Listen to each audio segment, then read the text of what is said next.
We light our chalice flame as chalice flames are lit in our brother and sister congregations across the world. And we hear words for our time together.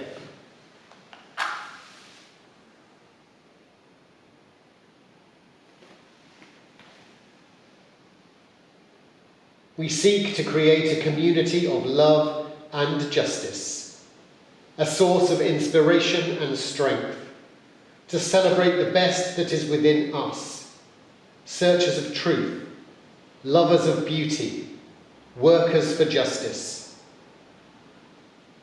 A place to seek the light that shines through the darkest night.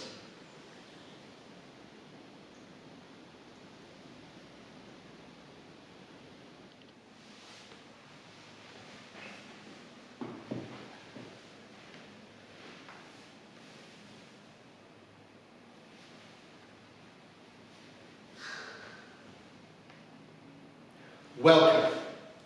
Welcome to this, the 11th YouTube Sunday service during this time of lockdown. We gather virtually for a chance away from the news, from the new routine, from the increasing return to the new normal. Today, this time, is our time to stop, to reflect on the deeper points of life today, of our life yesterday, of our life tomorrow. To explore our shared values of eternal love, of compassion for all, of care for those who need to be cared for. We gather for reflection, for stillness, for music. Whether this is your first visit, your 11th visit, or somewhere in between, you are very welcome here today.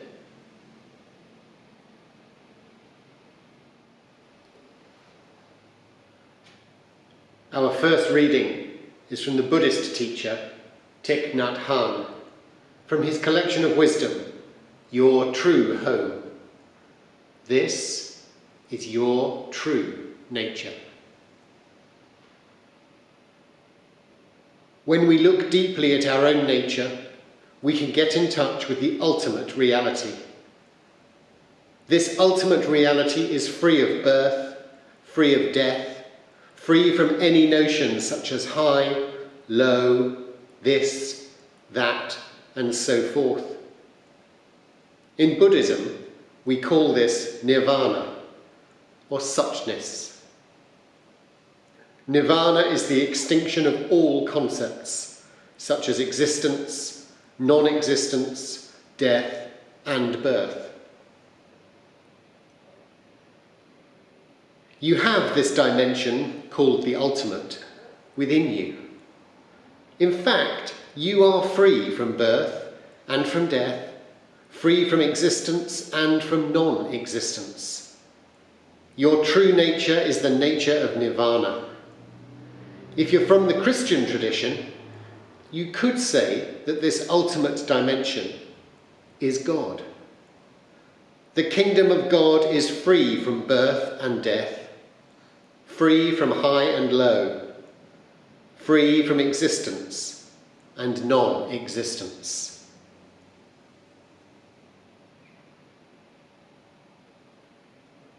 The words of Thich Nhat Hanh.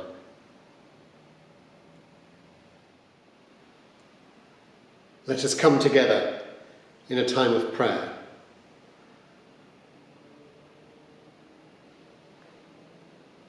In this bewildering time of connection and disruption, we know we are not self-contained, self-sufficient, self-explained. From hidden springs we are sustained as we emerge from mystery and move ahead through mystery to find and grasp our destiny. We seek a clearer and a broader view, to know the meaning of our unity with all those whose help has raised us up, and all whom we in turn can help. that we might reach out with care to those that lack the words to ask. We see the courage and the vibrant will to build a world of care, justice and truth, of joy and sympathy and love. May understanding and intention be part of our rebirth, our unfolding today and every day.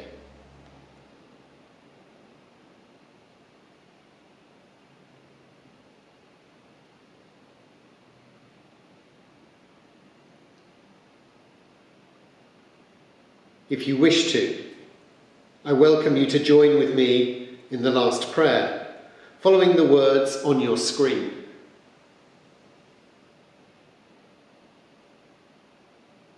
Spirit of life, light everlasting. May the glorious returning rays pierce the depths of our hearts. May they purify, gladden, lighten and enrich us. We each of us harbour dark corners in our hearts, places of sadness, places of unworthy thoughts, places of good things left undone. May the light we receive today restore us. May the light we receive today bring us peace.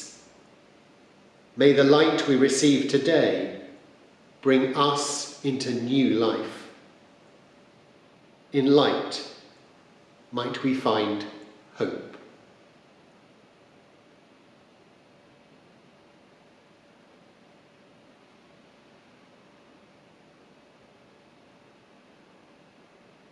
Amen.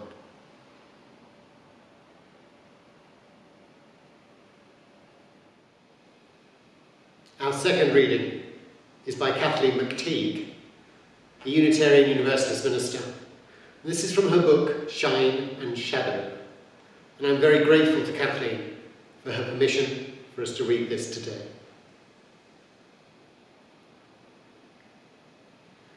My friend Art is in frail health now, well into his 80s, but in his younger days he was a vigorous hiker. One day he made the trek up Mount Adams alone.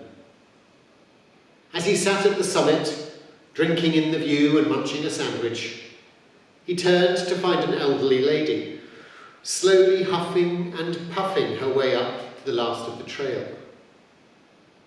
They greeted each other, and she plopped down with a great sigh of relief. After she'd caught her breath, she didn't comment on the spectacular view. She didn't even look at it. Instead, she pulled out her camera and began snapping photos at a furious pace, turning as she did to capture the whole horizon. Dumbfounded, Art watched her for a little while and then had to ask, do you always take photos like this? The woman cheerfully replied, oh, always. You see, I still love to hike and get up to the best views, but I'm going blind now. And since I can't really see anymore, I take a ton of photos. I have them developed when I get back down, then I hold them up really close to my eyes. And that way, I can see where I've been.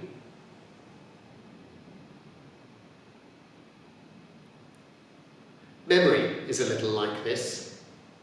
Like the woman using her snapshots to see where she's been, we lift up our mind's eye, sampling moments from the millions through which we've lived.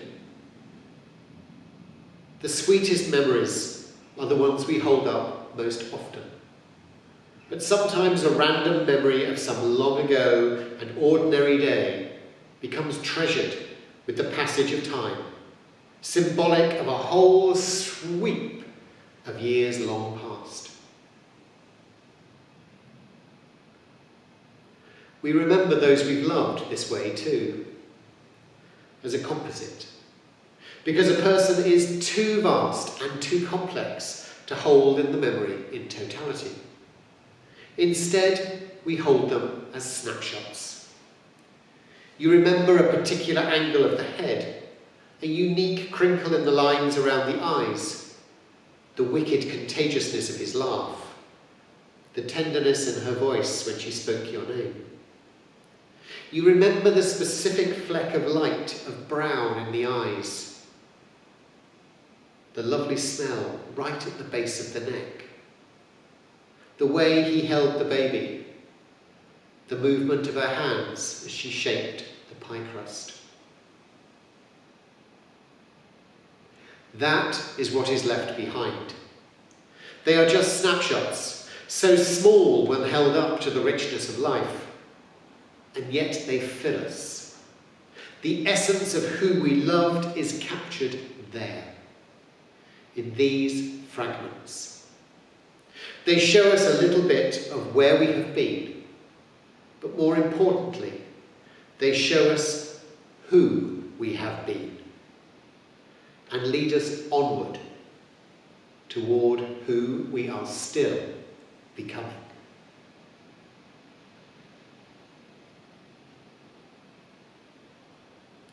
The words of Kathleen McTigue.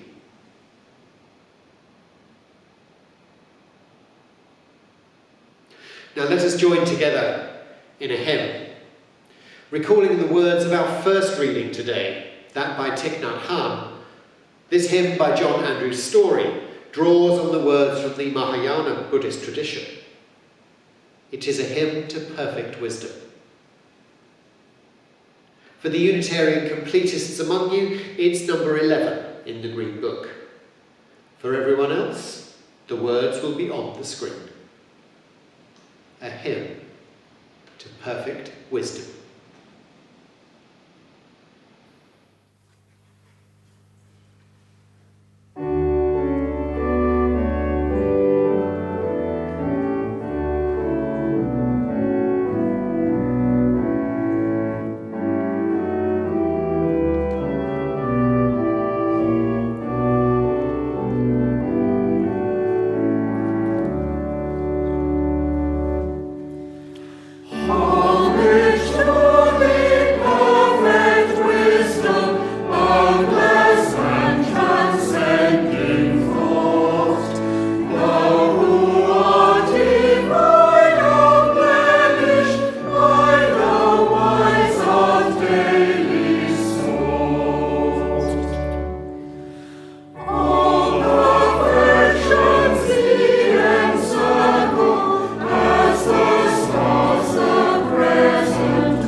We have now been in a state of formal lockdown of some form for over 2 months.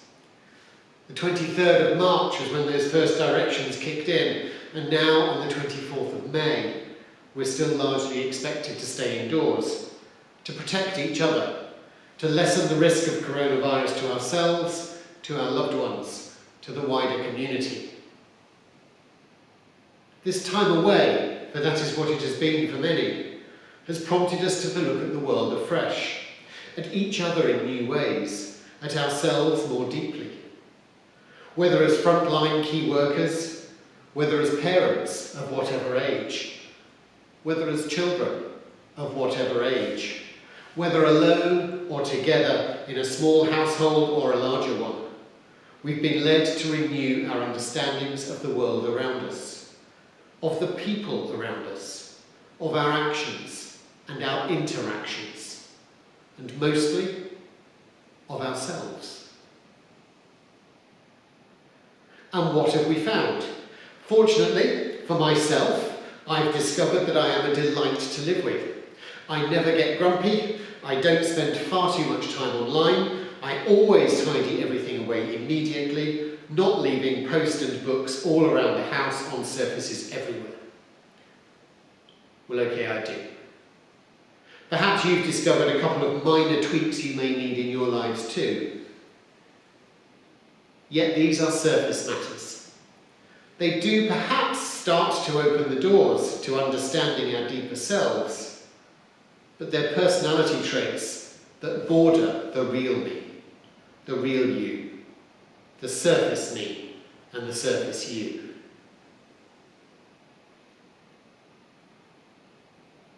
Who we are is a perennial question.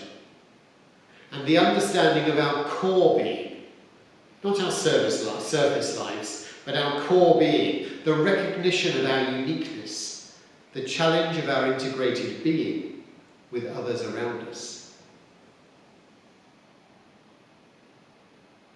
Now, in our first reading, the piece by the Buddhist teacher Thich Nhat Hanh, we heard of the view from the Buddhist tradition of the ultimate nature, the state of nirvana, or suchness, as it was described in that piece. This ultimate reality that is neither life nor death, neither existence nor non-existence. It's a difficult concept, yet an idea that there is a state of perfection, subtly divorced from this world, where we are in perfect harmony with everything, with the all that is.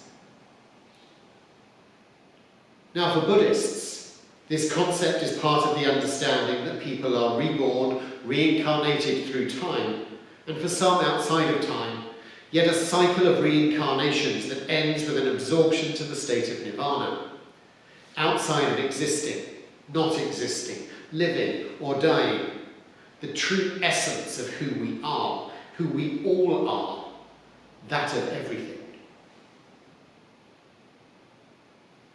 Now, as a concept, this is not unique to Buddhism.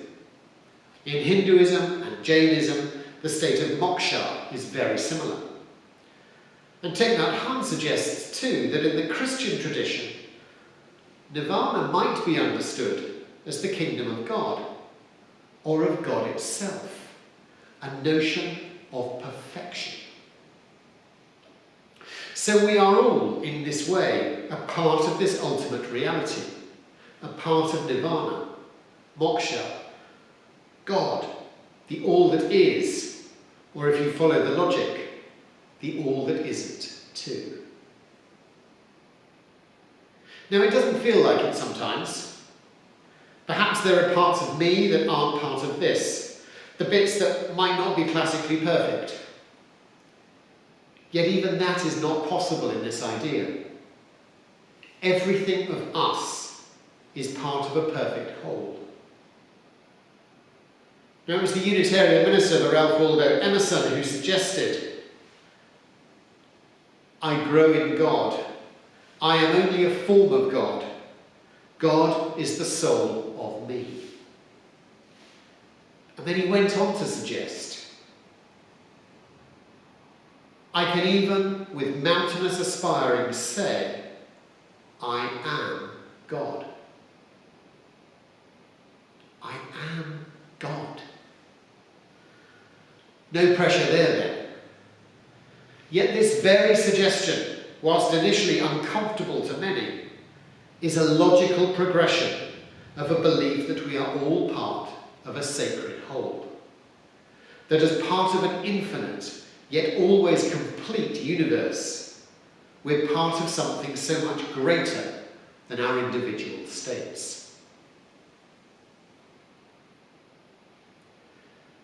Now, as an aside, our youngest daughter has been homeschooling this week, with a great time studying and being simply overawed by the immensity of the universe. Now, as many of you will know, I am a space boy at heart, always have been, yet the videos and talks we heard this week just tell of that unceasing wonder that is the universe. It is the all that is, we assume, probably, and it's too big to even begin to contemplate, yet we are part of it. There are more planets in the universe than there are grains of sand on the earth. It's too big, you just can't do it. And from the Big Bang theory, that everything started in a condensed piece of something, so utterly condensed it contained everything, which exploded outwards, and is doing so still. And we have always been part of that.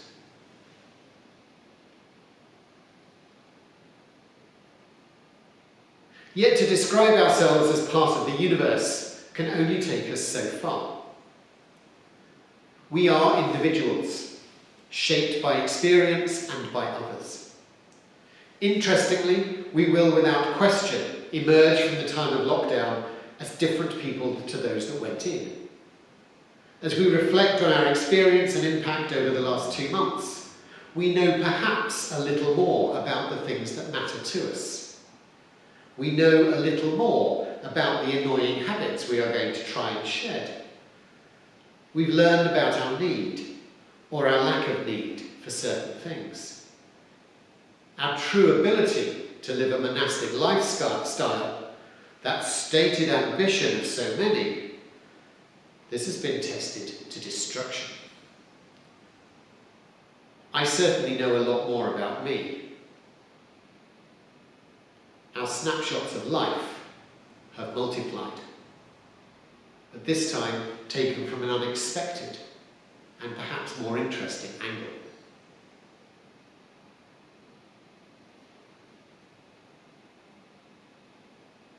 Now, Kathleen McTigue noted in our second reading today, these snapshots in life show us who we have been and lead us on towards who we're still becoming. Kathleen was talking primarily about the individuals, the people, the communities we have known, and in particular loved. The memories of those who have, deliberately or more likely unconsciously, helped to influence and shape who we have become. We learn from others. We learn from community. We learn from being within community and seeing ourselves from the perspective of others. As we perceive the good of others, of behaviours that benefit all, of approaches to life that remind us of the goodness to be found in all, if only we look.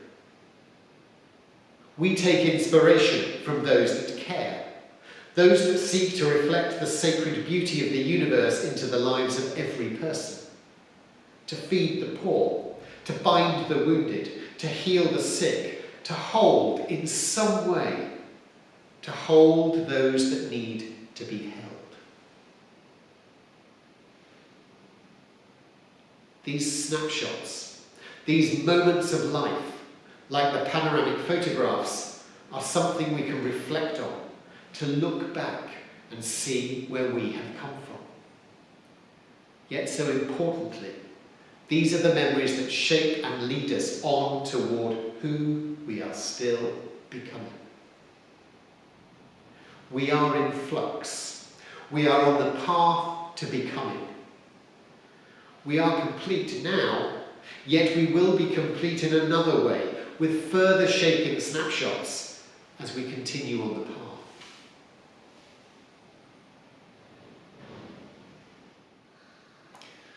To take Thich Nhat Hanh's point, when we look deeply at our true nature, we can get in touch with its ultimate reality. By drawing on the influences that have shaped us and put us on our path, we are continuing to reveal new elements of ourselves. Not wholesale reimaginings, but another step toward who we're still becoming. Emerson suggested we are, each of us, a form of the eternal, as are those around us. Within each of us lies the godly, and the godly is in the soul of all. Images of the view where we've been and where we might be headed.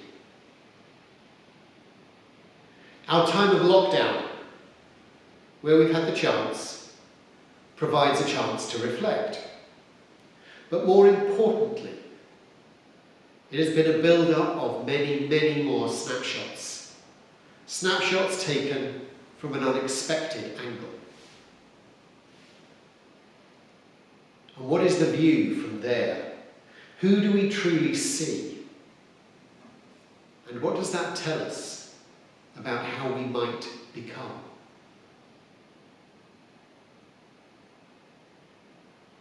May we treasure and may we learn from these snapshots of Nirvana.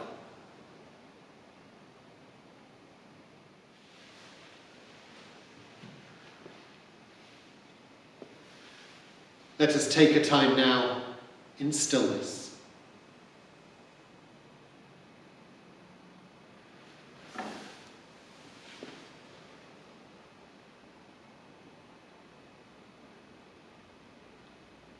Let us take a time now in stillness and in silence, as we settle our bodies, perhaps closing our eyes, focusing on our breath.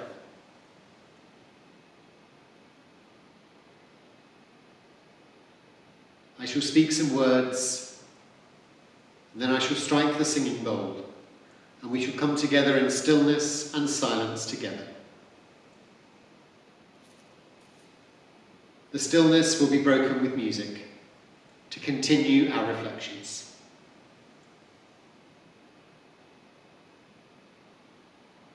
Allowing the snapshots of Nirvana, no matter how small, to fill us, to reflect on the wonder within every one we meet, and how we are part, with them, of the all that is.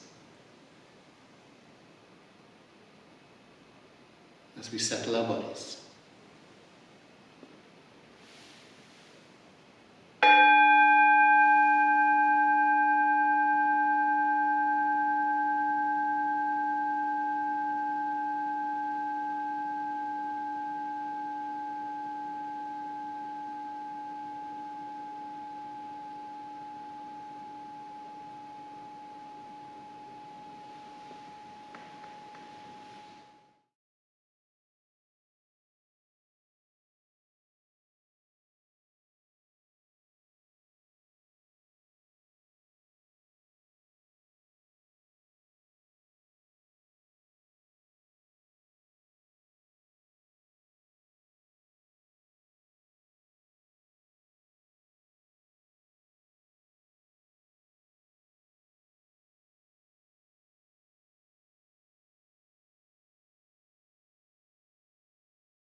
Some closing words.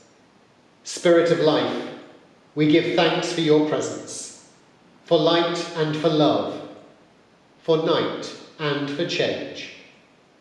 Our worship is over, but our service continues.